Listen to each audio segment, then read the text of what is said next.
کیونکہ میں نے دن بھر میں 6-7 بوتلیں ٹھکانے لگا کر اسے معقول کمیشن دلوا دیا تھا۔ رات 9 بجے میں روشن سڑکیں چھوڑ کر تاریک گلیوں سے گزرتا ہوا جب سوئپر کالونی پہنچا تو گیس اور تیل کے چولہے ہر گھر میں جل رہے تھے۔ بدتمیز اور ننگے بچے کئی کونے خدروں میں دبک چکے تھے۔ باہر اکا دکا مرد دکھائی دے رہے تھے۔ زیادہ تر جوان لڑکیاں کھانا پکانے میں مصروف تھیں۔ انہی میں چھٹے صحن میں عابدہ بھی چپاتیاں پکا رہی تھی۔ انہوں نے چونکہ مٹی کی 3 دیواری سے باورچی خانے کا تصور نمایاں کر رکھا تھا، اس لیے میں نے نیچے دیوار کے اوپر سے صرف اس کا چہرہ دیکھا تھا جو شعلوں کی روشنی میں چمک رہا تھا۔ چلتے وقت میں نے سوچا تھا کہ سیدھا عابدہ کے گھر جاؤں گا، مگر عابدہ کو صحن میں تنہا دیکھ کر میرے فیصلوں کے قدموں کا رخ بدل گیا۔ میں رال ٹپکانا اور انگلی سے پوچھنے تک جا کر خود کو گرانا نہیں چاہتا تھا۔ یہ سفر بڑا آسان تھا۔ اس سفر پر تو ہر نوجوان دندناتا ہوا چل پڑتا ہے، لیکن عابدہ کو یقیناً ایسے ہی نوجوانوں سے دور رکھنے کے لیے اس کی ماں نے خود کو چادر اور 4 دیواری سے نکال لیا تھا۔ امر سنگھ کا دروازہ عابدہ کے گھر سے دکھائی دیتا تھا۔ میں نے دروازے میں رک کر عابدہ کی طرف دیکھا تو وہ کھڑی میری طرف دیکھ رہی تھی۔ مان اس نے ہاتھ اٹھاتے اٹھاتے گرا دیا۔ وہ مجھے سلام کرتے کرتے گھبرا کر رک گئی تھی یا کوئی اشارہ ادھورا چھوڑ کر اندر بھاگ گئی تھی۔ امر سنگھ کی چارپائی خالی تھی۔ وہ شاید دوسرے کمرے میں کھانا تیار کر رہا تھا، اس لیے میں عابدہ کے رد عمل کا کوئی مطلب اخذ کرنے کے لیے باہر ہی رک گیا۔ عابدہ کے ساتھ ایک شخص دھوتی پہنے باہر آیا تھا۔ عابدہ نے میری طرف اشارہ کیا اور خود باورچی خانے کی طرف چلی گئی۔ غائبانہ تعارف کے حوالے سے میں نے اسے پہچان لیا۔ وہ عابدہ کا والد تھا۔ السلام علیکم۔ میں نے چند قدم آگے بڑھ کر ہاتھ ملاتے ہوئے اپنا تعارف کرایا۔ اس نے گرمجوشی سے میرا ہاتھ دونوں ہاتھوں میں دبایا۔ میرا نام عبدالحکیم ہے۔ مجھے عابدہ کی ماں نے بتایا تھا، میں اسی لیے اوور ٹائم پر نہیں گیا۔ اگر میں حسب معمول چلا جاتا تو شاید برسوں ہماری ملاقات نہ ہو پاتی۔ یہاں کی زندگی میں ایسا ہی ہوتا ہے۔ ایک ہی گھر میں رہنے والے دن کی روشنی میں ایک دوسرے کو دیکھنے کے لیے ترس جاتے ہیں۔ آؤ ادھر ہی بیٹھتے ہیں، عابدہ کی ماں نے تمہیں بلایا ہے۔ اندر آؤ مولانا، امر سنگھ نے کہا۔ مجھے دھیرانی نے بتا دیا تھا، اسی لیے چودھری کے دانے پانی کا انتظام نہیں کیا۔ ہم دونوں یکے بعد دیگرے تنگ دروازے سے اندر داخل ہوئے۔ امر سنگھ ڈبل روٹی توے پر گرم کرا تھا۔ جا چھتی لباس بدل لے۔ ہاں تو مولانا، سنا ہے تیرے ہوٹل میں چنگ کے گنڈوں نے ایک لڑکی کو سر عام قتل کر ڈالا۔ کوئی دوجی بات کر امر سنگھ، گھر میں گھریلو قسم کی باتیں اچھی لگتی ہیں۔ عبدالحکیم نے کہا۔ وہ دوجی بات تم ہی بتا دو۔ یہ اطلاع تمہارے لیے ضروری تھی امر سنگھ۔ میں نے آج اس لڑکے کو میجو کے پیٹرول پمپ پر دیکھا تھا، اور چنگ کے گنڈے یقیناً اسی کو تلاش کرنے کے لیے آئے تھے۔ انہوں نے جو حلیہ بتایا تھا نا، وہ اسی لڑکے کا تھا۔ وہ اسی واسطے میں نے چودھری کو ایسے مضبوط قلعے میں پناہ گزیر کر دیا ہے جس کی دیواروں اور دروازوں سے چنگ بھی واقف ہے۔ اب چودھری خرم میجو کی پناہ میں ہے، اور میجو اپنے سائے میں کھڑے لوگوں کو بچانا جانتا ہے۔ ہاں میجو ایسا ہی ہے۔ عبدالحکیم جیسے مطمئن سا ہو گیا۔ اگر وہ چنگ کی ٹکر کا نہ ہوتا نا تو امر سنگھ اس کا گرکا قتل کر کے زندہ نہ ہوتا۔ امر سنگھ، میں دوجے گروہ کا آدمی ہوں، اس بچے کا خیال رکھنا، کچھ بھی ہو اپنی مٹی کا آدمی ہے یہ کہہ کر عبدالحکیم نے میرا ہاتھ پکڑا اور چل پڑا۔ امر سنگھ، اس کی ذات میرے لیے ایک معمہ بنتی جا رہی تھی۔ عبدالحکیم کے گھر میں ہم فرشی چٹائی کے کونوں پر آمنے سامنے بیٹھ گئے، جس کے درمیان رنگین دسترخوان پر روٹیاں رکھی تھیں۔ کمرے کے دوسرے کونے میں عابدہ کی ماں بچوں کے ساتھ بیٹھی تھی، اور عابدہ ننگے پاؤں بے آواز ہمارے درمیان چل پھر رہی تھی۔ خرم، سنا ہے تم کسی بدماش کی ملازمت میں چلے گئے ہو؟ میں بھی اندھا ہوں خالہ، میری انگلی امر سنگھ کے ہاتھ میں، وہ جدھر لے گیا مجھے جانا پڑا۔ یہ ہم سب کی مجبوری ہے ریحانہ، ہمیں کسی نہ کسی کی انگلی پکڑنی پڑتی ہے، یہاں سہارے ناگزیر ہیں۔ عبدالحکیم بول پڑا۔ آپ اسے اپنے بار میں کیوں نہیں لے گئے؟ میرے ساتھ ایک مجبوری ہے۔ بار جنگل کے کنارے ایک ایسی ندی پر ہے جہاں ہر قسم کا درندہ پیاس بجھانے آتا ہے، اور خرم نے آتے ایک بڑے درندے کو پتھر مار دیا ہے، اسی لیے وہیں محفوظ رہ سکتا ہے جہاں امر سنگھ نے اس کو رکھوایا ہے۔ رات تقریباً 11 بجے جب میں ان کے گھر سے نکلا تو میری آنکھوں میں نیند کی کنکریاں چبھ رہی تھیں اور دل میں آبدہ سمائی ہوئی تھی۔ واپس پہنچا تو امر سنگھ جاگ رہا تھا۔ میں نے اس سے میجو کے بارے میں دریافت کیا تو وہ میری آنکھوں میں دیکھتے ہوئے بولا، میجو ایک بین الاقوامی تنظیم کا سرغنہ ہے اور بوڑھے چنگ کا واحد حریف ہے، دونوں کا کام ایک ہی ہے۔ چنگ کے ساتھ عمر کے تجربات ہیں، اس نے خونریز مقابلوں کے بعد میجو سے باہمی مفاہمت کا سمجھوتا کر لیا ہے، دونوں اپنی اپنی حدود میں کام کرتے ہیں۔ جب تم سے اتفاقاً وہ حماقت ہو گئی تو میں تمہارا نور کے سانچے میں ڈھلا ہوا بدن کچلی ہوئی لاش میں بدلتے دیکھ رہا تھا۔ اگر میں تجھے وہاں سے نہ لاتا نا تو چنگ کے درندے تجھے چیر پھاڑ دیتے۔ وہ اب بھی تیری تلاش کر رہے ہیں، لیکن اب ان کی تلاش ختم ہو چکی ہے۔ کل شام میرے ایما پر میجو نے چنگ چی کو فون پر واقع کر دیا تھا کہ اب تم میجو کی پناہ میں ہو۔ میں نے اظہار ممنونیت میں اس کی طرف دیکھا تو امر سنگھ نے دہانا کھول کر قہقہ لگایا اور اٹھ کر مجھے سینے سے لگا لیا۔ میں تجھے اپنے بیٹے جوگندر سے کم نہیں سمجھتا، جو محبت کے روگ میں مبتلا ہو کر اپنی محبوبہ کی گولیوں سے چھلنی ہو کر مجھ سے ہمیشہ کے لیے بچھڑ چکا ہے۔ وہ کچھ دیر بعد سو گیا تو میں نے اس کی بوتل اٹھا لی اور اسے الٹ پلٹ کر دیکھنے لگا، پھر کارک کھول کر پانی کی بوند ہتھیلی پر ٹپکا کر ذائقہ چکھا۔ بوتل میں پانی ہی تھا۔ میں نے کارک لگایا اور بوتل الٹ کر پیندا دیکھا۔ درمیان میں چھوٹا سا گول سوراخ اندر تک چلا گیا تھا۔ سوراخ آگے جا کر بند ہو جاتا تھا۔ یوں لگتا تھا جیسے اس خلا سے کوئی شے نکال لی گئی ہو۔ کچھ نہ سمجھتے ہوئے میں نے بوتل رکھ دی اور سونے کے ارادے سے لیٹ گیا۔ میں عبدالحکیم کے گھر پہنچا تو وہ کام پر جا چکا تھا۔ بچے سو رہے تھے اور آبدہ کی ماں جہاں نماز پر بیٹھی قرآن پاک کی تلاوت کر رہی تھی۔ آبدہ نے مجھے دیکھ کر دوپٹہ درست کیا اور مسکراتی نگاہوں سے خاموش سلام کیا، پھر بہار کے پہلے جھونکے کی طرح لہراتی ہوئی میرے قریب سے گزر کر باہر چلی گئی۔ میں وہیں چٹائی پر بیٹھ گیا۔ کچھ دیر بیٹھ کر میں کام کے لیے چل دیا۔ سروس اسٹیشن کا ماحول وہی تھا، وہی چپ چپ سے ڈرے سہمے لڑکے اور وہی وقت کا بیشتر وہ حصہ ٹہل کر گزارنے والا ماسٹر میجو۔ سب کچھ ویسے کا ویسا ہی تھا، لیکن میری آمدنی گھٹ گئی تھی کیونکہ ماسٹر کے فریزر میں بوتلوں کا اسٹاک ختم ہو گیا تھا۔ اس دن نہ جانے کیوں پیاسوں کو کیسے معلوم ہو گیا تھا کہ آج پانی نہیں ملے گا۔ سوائے بوڑھے کے کسی نے بھی پانی نہیں مانگا تھا۔ وہ بوڑھا بھی کوئی خستہ حالی دکھائی دیتا تھا۔ پھٹا والے باس، بڑھی ہوئی شیو اور سرخ آنکھوں والا یہ بوڑھا وہاں پیدل ہی آیا تھا۔ جاؤ ماسٹر سے کہو بوڑھا ٹام پانی مانگتا ہے۔ پانی کا اسٹاک ختم ہو چکا جناب، ویسے ادھر سروس سائٹ میں نل چل رہا ہے۔ اسے کہو آج اپنے کوٹے سے قطرہ دے دے، میں مر رہا ہوں، بھاگ کر جاؤ لڑکے۔ کی گل ہے چودھری؟ امر سنگھ کی آواز سنائی دی۔ یہ پانی مانگ رہا ہے چاچا، پر بوتلوں کا اسٹاک تو ختم ہے۔ امر سنگھ نے اپنی جیب سے پلاسٹک کی ٹیوب نکالی اور بولا، سگریٹ نکالو ٹام۔ بوڑھے نے بمشکل بوجھل پپوٹوں کی جھریوں سے دیکھا اور جیکٹ کی جیب سے مڑی توڑی کنگ سائز سگریٹ نکال کر امر سنگھ کو دے دی۔ امر سنگھ نے ٹیوب کھول کر ایک باریک سا برش نکالا۔ برش سے اس نے سگریٹ کے تول پر ایک لکیر کھینچی اور سگریٹ سلگا کر ٹام کی لرزتی انگلیوں میں پھنسا دیا۔ موج کر سالے، امر سنگھ نے ٹیوب بند کرتے ہوئے کہا اور اٹھ کر میری کمر میں ہاتھ ڈال کر کیبن کی طرف بڑھنے لگا۔ مجھے آج ماسٹر جو نے بلایا ہے، پتہ نہیں کی بولے گا، اس نے سرگوشی کی۔ ہمیں دروازہ کھلا ہی ملا اور میجو میز کے پیچھے کرسی پر جھول رہا تھا۔ لڑکا چل جائے گا، میجو نے کسی تمہید کے بغیر کہا۔ میں ایسے سروس سائٹ پر لگانا چاہتا ہوں۔ میرے گاہکوں میں لڑکیوں کی تعداد حیرت انگیز طور پر بڑھنے لگی ہے۔ میں جانتا ہوں ایسا کیوں ہو رہا ہے۔ ابھی کچھ دن اور چلنے دو ماسٹر، ابھی اس کے پر مکمل نہیں ہوئے۔ ایک تجربہ ہی صحیح امر سنگھ، بزنس مین کو کوئی چانس نہیں ضائع کرنا چاہیے۔ میں نے تمہیں اس لیے بلایا ہے کہ تم ایک تلخ تجربے سے گزر چکے ہو۔ اسے بتا دو جوگندر سنگھ بننے والوں کا انجام کیا ہوتا ہے۔ میں ایسے دوجا جوگندر سنگھ نہیں بننے دوں گا ماسٹر، امر سنگھ نے کہا۔ خرم چودھری، میجو نے میری طرف جھک کر کہا، یہاں ہاتھ اور کان استعمال ہوتے ہیں۔ کانوں سے حکم سنو اور ہاتھوں سے تعمیل کرو، زبان صرف اپنی ضروریات کے لیے کھولو۔ ایسے لوگ ادھر بہت کامیاب رہتے ہیں۔ یہ کہہ کر وہ امر سنگھ کی طرف متوجہ ہو گیا۔ اسے 9 اسٹریٹ پہنچا دو، اسے میڈم شورا کی کار صاف کرنی ہوگی۔ نہیں ماسٹر، تم جلد بازی کرنے لگے ہو، لے جاؤ، میجو کے سودے منسوخ نہیں ہوا کرتے۔ امر سنگھ نے اٹھتے ہوئے زیر لب ماسٹر کو گالی دی۔ باہر میجو کی نئے ماڈل کی کرولا کھڑی تھی، ہم اس میں بیٹھ گئے۔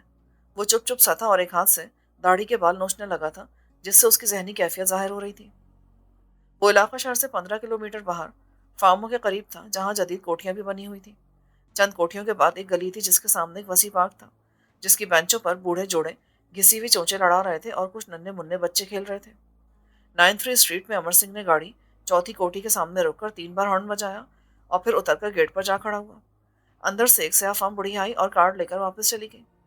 میری نگاہ امر سنگھ کے دائیں شانے کو پھلانگتی ہوئی اس شیشے کے دروازے پر جم گئی جس کے پس منظر میں رنگین پردہ ہلکورے لے رہا تھا۔ میں سانس روکے کسی پری چہرے کے ظہور کا منتظر تھا کہ خود کار آہنی گیٹ بے آواز کھلنے لگا۔ بھوری بجری پر چلتے ہوئے ہم شیشے کے دروازے پر پہنچے تو گیٹ کی طرح اس نے بھی ہمارے لیے اپنا سینہ وا کر دیا۔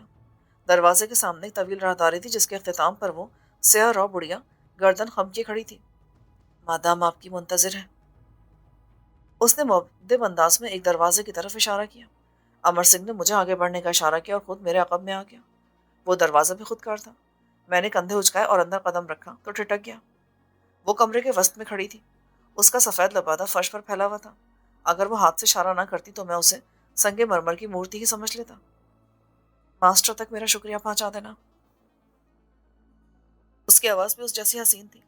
امر سنگھ نے گردن خم کر کے اسے تعظیم دی اور بادب لہجے میں جاپانی زبان میں کچھ کہا، جسے سن کر مادام شنورا کے لبوں پر مسکراہٹ آ گئی۔ ٹھیک ہے، تم جا سکتے ہو۔ امر سنگھ کو پلٹتے دیکھ کر میں نے بھی قدم اٹھایا۔ نہیں، تم نہیں، میڈم کے پاس ٹھہرو گے، امر سنگھ نے جاتے جاتے مجھے کہا، اور مجھے حیرتوں میں غوطہ زن چھوڑ کر رخصت ہو گیا۔ میں ہانگ کانگ میں اجنبی اور ان لوگوں کے نزدیک بے بس کھائل پرندہ تھا، لیکن میں دودھ کی بوتل چھوڑ کر ادھر نہیں آیا تھا۔ میں 22 برس کا نوجوان تھا، مگر امر سنگھ کے جاتے ہی میڈم شنورا نے اپنے سفید دانتوں کی چاندنی مجھ پر لٹائی تو میرے دل کی ہر خواہش جیسے بیمار سی ہو گئی۔ شاید اس کے پیچھے کوئی نفسیاتی عمل رہا۔ وہ مسکراتی اور قدم قدم پر حشر برپا کرتی ہوئی اپنی لمبی پوشاک سنبھالے خوابگاہ میں چلی گئی، جو انگریزی فلموں کے سیٹ کی طرح سجی ہوئی تھی، لیکن مادام سارے ماحول پر کسی گہرے رنگ کی طرح چھا گئی تھی۔ ڈبل بیڈ کے کنارے بیٹھی ایک سفید بلی اپنے پاؤں چاٹ رہی تھی۔ بیٹھ جاؤ مسٹر خرم، مجھے گاڑی صاف کرنے کے لیے بھیجا گیا ہے۔ میرے حلق میں پھندا سا لگ گیا۔ اس نے سر جھٹک کر چہرے کو سیاہ گھٹاؤں سے نکالا اور ہنس پڑی۔ مجھے تم جیسے نوجوان پسند ہیں، جو انجانے پن میں مجھے اس لطف سے آشنا کر جاتے ہیں جس کے لیے میں ان بند کمروں میں ترستی رہتی ہوں۔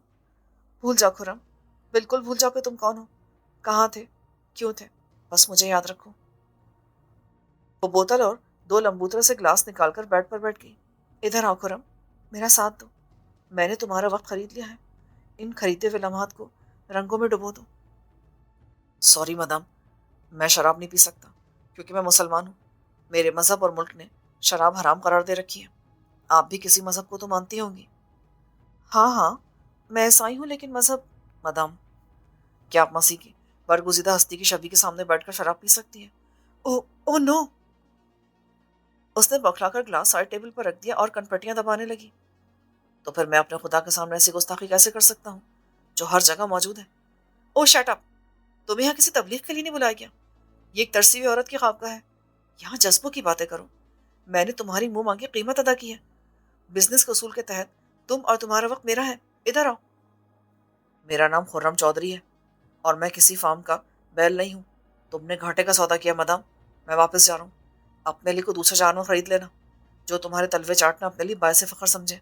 ہمارے ہم مرد بکا نہیں کرتے، بلکہ ہم عورتیں خریدا کرتے ہیں۔ تم نے یقیناً ادھر کے مرد کی تاریخ اور نفسیات نہیں پڑھی ہوگی۔ سنو خرم، میرا موڈ آف مت کرو۔ تم بھی یقیناً مادام شنورا کی تاریخ اور نفسیات سے بے خبر ہو۔ شنورا بھیانک موت کا دوسرا نام ہے۔ بڑے بڑے سورما میرا نام سن کر جلا ہوا کاغذ بن جاتے ہیں۔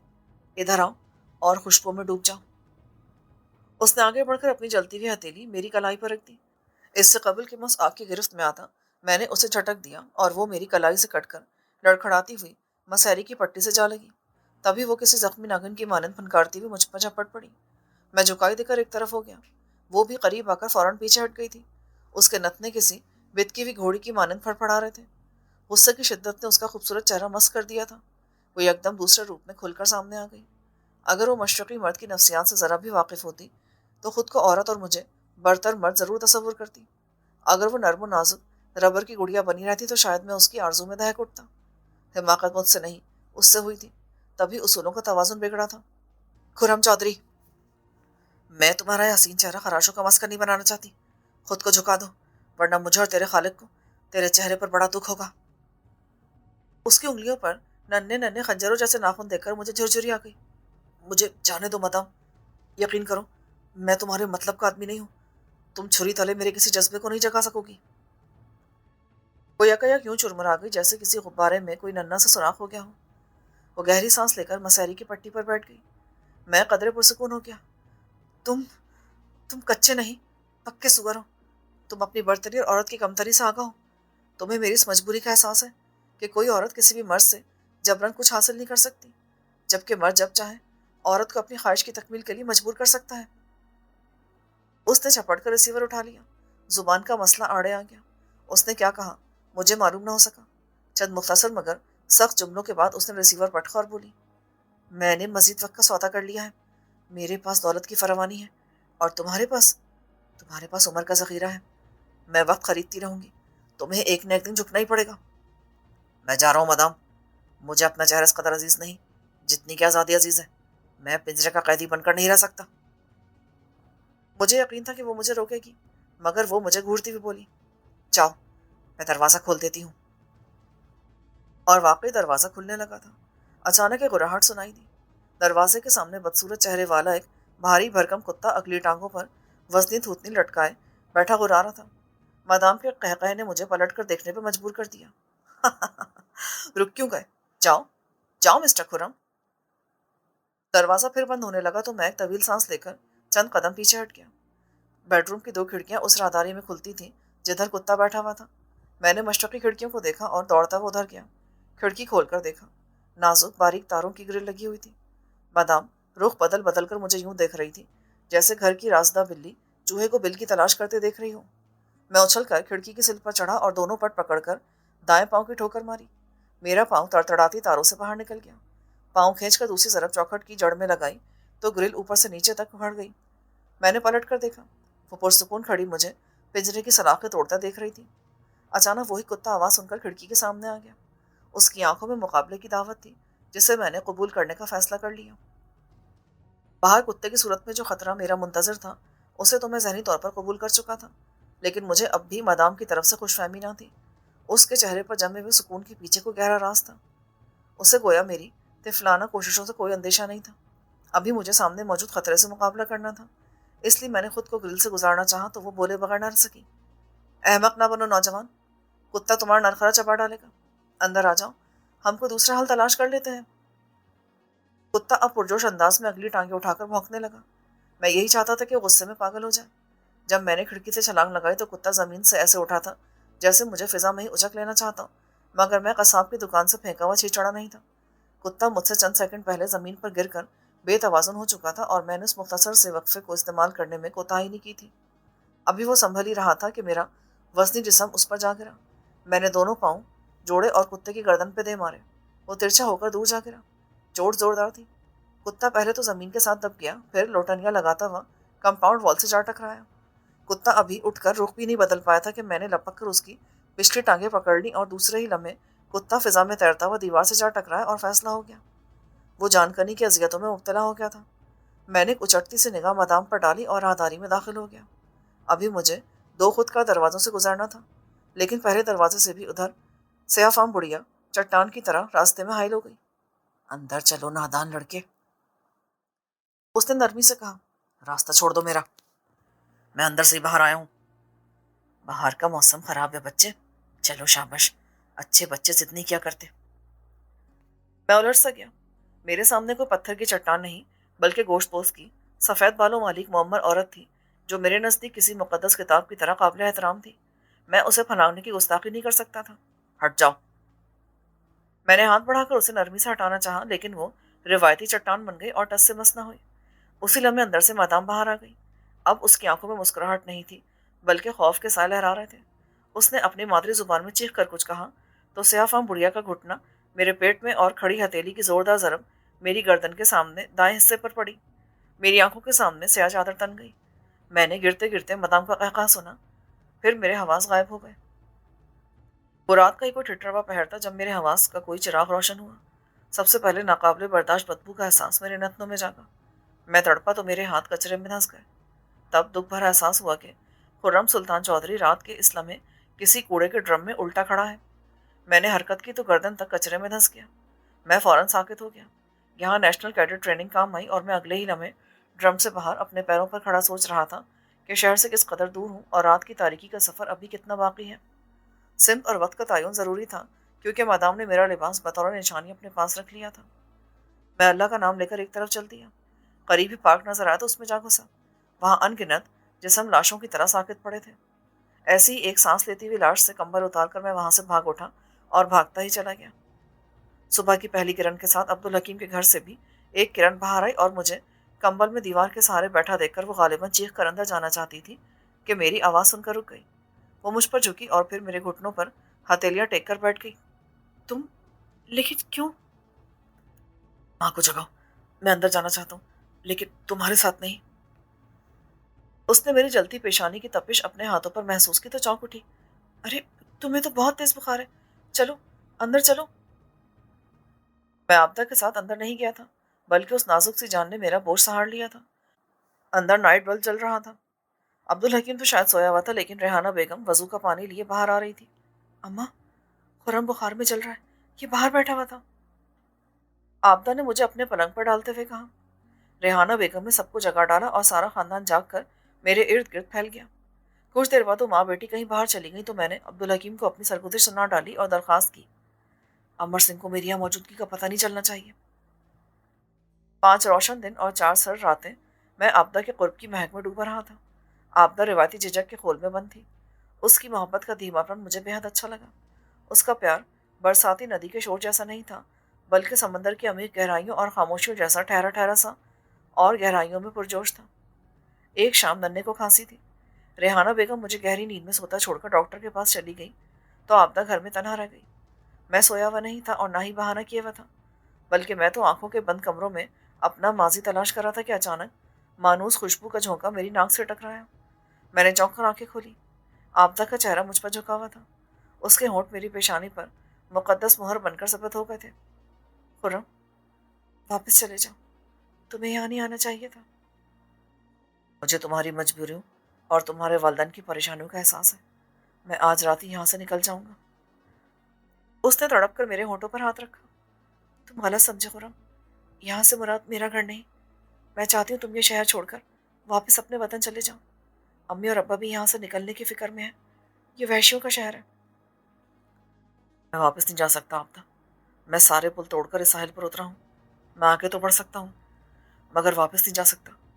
ہاں، وقت کے فنکار ہاتھوں نے پل دوبارہ تعمیر کر دیے نا، تو ضرور واپس چلا جاؤں گا۔ جانتے ہو ابا امی نے کیا سوچا ہے؟ ہاں، وہ ہمیں ملانا چاہتے ہیں نا؟ میں نے مسکرا کر اسے دیکھا۔ ہاں، لیکن لیکن کیسا ممکن ہے خرم؟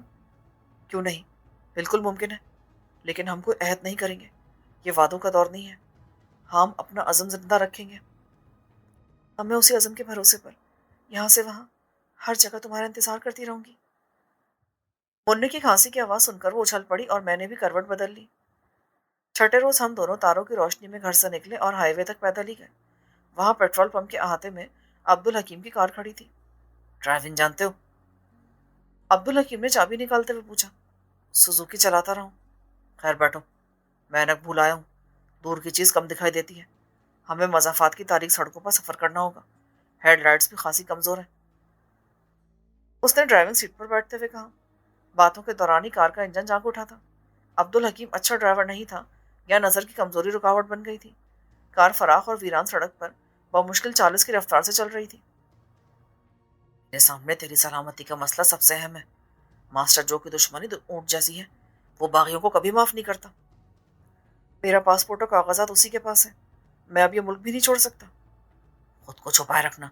تصویر کے ذریعے اس کے گرگے تمہیں شہر میں تلاش کریں گے، اسی لیے میں تمہیں ادھر لے آیا ہوں۔ یہ کہہ کر اس نے گھنے درختوں کے نیچے کار روک دی۔ 1 فرلانگ کا فاصلہ پیدل طے کرنے کے بعد ہم ایک چوبی کمپاؤنڈ وال پھلانگ کر اندر گئے اور عبدالحکیم نے دروازے پر ہلکی سی دستک دی۔ پھر گھوڑے کی آواز سنی تو ہم نے پلٹ کر دیکھا۔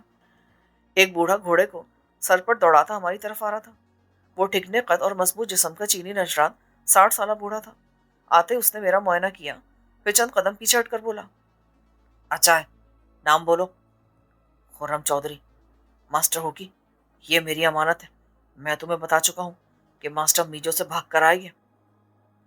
ماسٹر ہوکی نے سر ہلاتے ہوئے میرا ہاتھ تھاما اور چلنے کا اشارہ کیا۔ خرم، یہ اپنا وفادار دوست ہے۔ ہم کئی برس ڈھاکہ میں ساتھ رہ چکے ہیں۔ خود کو ملازم نہ سمجھنا۔ ویسے تمہیں مصروف رکھنے کے لیے ہوکی کے پاس بہت کام ہے۔ اصل مقصد کچھ عرصہ روپوشی ہے۔ میں تمہارے باہر نکلنے کی راہ بنانے کی کوشش کرتا رہوں گا۔ اس وقت تک ہوکی ایک اچھا محافظ ثابت ہوگا۔ میں گاہے بگاہے آتا رہوں گا۔